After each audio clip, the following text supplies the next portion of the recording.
Hello everyone, welcome to my YouTube channel. So, in this video we are going to study about the phytohormones.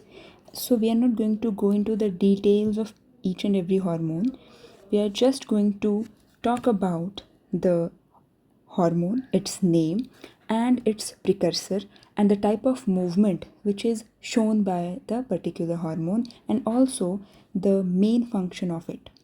सो देखिए बात की जाए अगर phyto hormones की तो फाइटो मीन्स प्लांट राइट और hormone is hormone as you all know कि जो हार्मोन्स होते हैं they are secreted from glands but there is nothing such structure called glands in the plants. So जो phyto hormones होते हैं वो plant के ही कुछ सेल्स जो हैं वो सीक्रेट कर देते हैं. ये ग्रोथ में और डेवलपमेंट में इनका काफ़ी इंपॉर्टेंट रोल रहता है. और जो फाइटो हार्मोन्स होते हैं अगर आपसे कोई पूछ ले कि इनका नेचर कैसा होता है तो they are organic compounds right. अच्छा, अब ये एक प्लेस से सीक्रेट होते हैं और दूसरी प्लेस पर मूव करते हैं. ठीक है, जैसे मान लीजिए अगर प्लांट है, अगर कोई हार्मोन यहाँ सीक्रेट हो रहा है तो यहाँ से यहाँ मूव करेगा, यहाँ से यहाँ मूव कर सकता है. ठीक है, इसकी जो मूवमेंट होती है वो एक जगह से दूसरी जगह पर होती है. अब क्वेश्चन आ जाता है जी कि अगर मूवमेंट एक जगह से दूसरी जगह हो रही है तो वो किस तरीके से होगी. तो मूवमेंट जो है it can be polar movement और it can be non polar movement. जो पोलर मूवमेंट होती है इसको हम लोग डायरेक्शनल मूवमेंट भी बोल देते हैं और जो नॉन पोलर मूवमेंट होती है this is also known as the non directional movement right. अच्छा, अब अगर बात करें हम पोलर मूवमेंट की तो देखिए पोलर का मतलब होता है कि कोई भी चीज़ जिसके दो पोल्स हैं. तो सिमिलरली अगर एक प्लांट है उसके भी दो पोल्स ही तो होते हैं ना, एक आपका बेसल पार्ट हो जाएगा, एक उसका एपिकल पार्ट हो जाएगा. तो अगर कोई भी हार्मोन बेस से एपेक्स की तरफ मूव कर रहा है तो उसे बोला जाता है एक्रोपिटल मूवमेंट. और अगर कोई भी हार्मोन एपेक्स से बेस की तरफ मूव कर रहा है तो उसे बोला जाता है बेसिपिटल मूवमेंट. ठीक है जी, तो ये थोड़ा सा एक बेसिक सा हो गया प्लांट हार्मोन्स के बारे में. चलिए अब अगर हम बात करें टाइप्स के बारे में प्लांट हार्मोन्स की तो हमारे पास मेजरली टोटल जो है वो 9 टाइप्स के प्लांट हार्मोन्स होते हैं. जिसमें से अगर हम बात करें 3 हार्मोन्स की तो वो अमाइन नेचर के होते हैं. अमाइन नेचर होने का क्या मतलब है कि इनका जो प्रिकर्सर होगा वो अमाइनो एसिड्स होंगे. फॉर एग्जांपल अगर हम बात करें देखिए सैलिसाइक्लिक एसिड की तो उसका प्रिकर्सर है फिनाइलएलानिन, इथाइलिन का प्रिकर्सर है मिथियोनिन, ऑक्सिन का प्रिकर्सर है ट्रिप्टोफैन राइट. अच्छा, जो सैलिसाइक्लिक एसिड है वो डिफेंस में इसका रोल रहता है, इथाइलिन का जो रोल है वो एब्सिशन में रहता है और जो ऑक्सिन्स होते हैं उनका जो रोल है वो सेल इलॉन्गेशन के अंदर रहता है.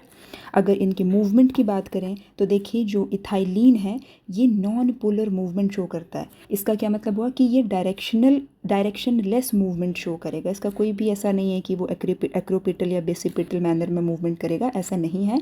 वो डायरेक्शन लेस होती है इसकी movement, that is non polar movement show करता है इथाइलिन राइट. अच्छा, अगर हम बात करें ऑक्सिन की तो ये दोनों तरीके की मूवमेंट्स शो कर सकता है. पोलर मूवमेंट भी शो करता है ये और नॉन पोलर मूवमेंट भी शो करता है. जब ये पोलर मूवमेंट शो करेगा तो क्या होगा, जब इसकी जो पोलर मूवमेंट होती है वो होती है एक्रोपिटल मैनर में. जब ये मूव कर रहा होगा तो ये फ्लोएम के थ्रू मूव करेगा. और अगर ये बेसिपिटल मूव कर रहा होगा दैट इज ऊपर से नीचे की तरफ को जब ये मूव कर रहा होगा तो ये सेल टू सेल मूव करेगा.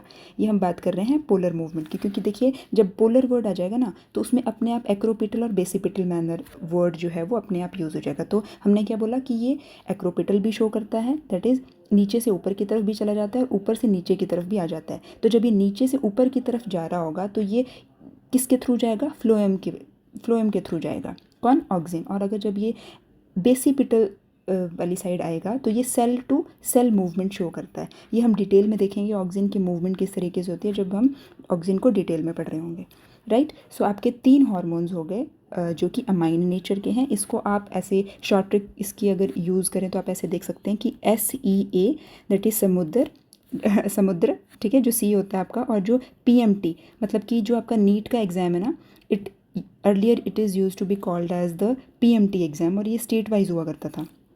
तो इसका जो सिलेबस है आप बोल सकते हो कि जो PMT का सिलेबस है ना वो समुद्र जितना अथाह सिलेबस, एकदम बहुत ज़्यादा सिलेबस. फिजिक्स पढ़ना है आपको, केमिस्ट्री पढ़ना है आपको, बायोलॉजी करना है आपको राइट, और 11th 12th दोनों का मिला करके करना है. तो समुद्र जितना बड़ा सिलेबस है PMT का. तो salicylic acid, ethylene auxin and phenylalanine, methionine और ट्रिप्टोफैन. तो आप इसको ऐसे याद कर सकते हैं.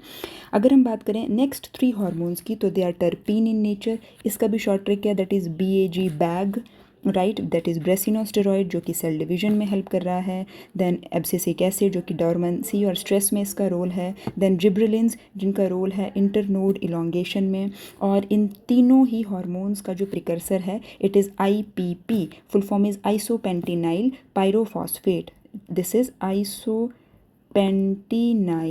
Pyrophosphate, right, so this is IPP. और ये तीनों ही हार्मोन्स की जो मूवमेंट है ये नॉन पोलर यानी कि नॉन डायरेक्शनल वे में होती है, और नॉन डायरेक्शनल होती है, और ये मूव किसके थ्रू करते हैं, किस वेस्कुलर टिश्यू के थ्रू ये मूव करते हैं, तो एब्सिसिक एसिड जो है वो फ्लोएम के थ्रू मूव करता है, जो जिब्रेलिन्स है वो भी फ्लोएम के थ्रू मूव करता है, राइट।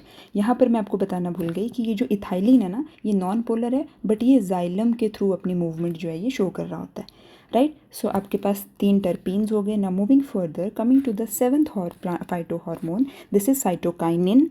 अब ये जो साइटोकाइनिन होता है ये हेल्प कर रहा होता है सेल डिवीजन में, ठीक है। इसका जो प्रिकर्सर है दिस इज एडेनिन, और ये जो एडेनिन है it actually is a purine, है ना, आपने पढ़े होंगे ना, प्यूरिन्स आपने किए होंगे बायोकेमिस्ट्री में, और पायरिमिडीन्स, प्यूरिन्स और पायरिमिडीन्स होते हैं, एडेनिन, गुआनिन, साइटोसिन, थाइमिन और यूरेसिल। तो जो एडेनिन है दिस इज़ योर प्यूरिन, सो ये प्यूरिन नेचर का है।